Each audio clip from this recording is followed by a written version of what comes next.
Est-ce que tu sais que le Jésus qu'on nous présente à l'église catholique, ou même dans les églises, certaines églises évangéliques, ce Jésus complètement avec des yeux bleus, des cheveux blonds aux yeux bleus, ce Jésus n'est pas biblique. Le Jésus de la Bible avait la pommade foncée. Tu te rends compte? C'est incroyable comment on nous présente un Jésus occidental. Est-ce que tu sais que Jésus-Christ, l'homme, était juif? Tu vois, non? Et que même à cette époque, les Juifs avaient vraiment la pommade. Mais on nous présente un Jésus complètement suédois.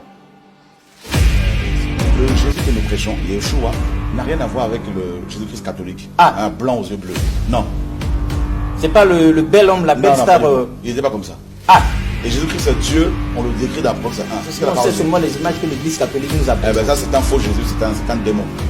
Voilà. On écoute avec attention. C'est un démon. Donc, j'ai vu des chrétiens qui ont ces photos de les brûler, justement. Qu'on les brûle, tout simplement. On les brûle, tout simplement. Mais les photos de la Sainte Vierge Marie, on garde. On peut brûler aussi parce que Marie... Avec l'enfant Jésus. Eh ben, ça n'a rien avec la parole du Seigneur, cette photo-là. D'ailleurs, qui était là pour prendre Marie en photo? À l'époque, il n'y avait même pas d'appareil photo. Voilà. Donc, vous voyez bien, tout ça, là, ce sont des, n'est-ce pas, des inventions des hommes pour manipuler, justement. Pour faire accepter, n'est-ce pas, pour amener le peuple africain à adorer une certaine race qui serait aryenne, qui serait supérieure. Alors que noirs, blancs, jaunes, nous sommes tous égaux, tout ça, nous devons nous considérer, nous respecter. Donc, comme le disait si bien Karl Marx, la religion est l'opium du peuple. Donc, pour endormir les gens, ils ont créé cette religion-là. Et plein d'autres religions, même les églises de réveil, pour manipuler chez les chrétiens. Il n'y avait en lui ni beauté, ni splendeur, quand nous le regardions, ni apparence qui nous le fasse désirer. Il était le méprisé et, n'est-ce pas, le rejeté des hommes. Ni beauté quand on le voyait, ni apparence, Jésus, ni rien d'attirant sur le plan physique. Mais quand on voit des pasteurs, il y en a qui vont décaper la peau, ils vont éclaircir la peau, tout ça, avec du mécaco, avec des produits chimiques, tout ça là. Leurs femmes deviennent des first ladies, vraiment premières dames. Mais c'est la confusion totale.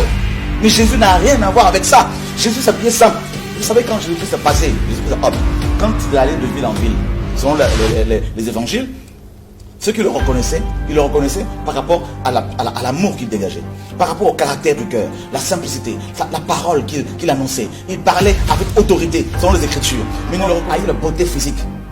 D'ailleurs, Judas, qui l'a trahi, il a donné pour signe aux gens qui étaient avec lui, les soldats, voilà le baiser. Il dira, celui à qui je donnerai le baiser, c'est lui. Il faudrait l'arrêter. Pour vous montrer que Jésus-Christ ne s'habillait pas comme, n'est-ce pas, de manière différente des autres. En tout cas, c'était comme tout le monde.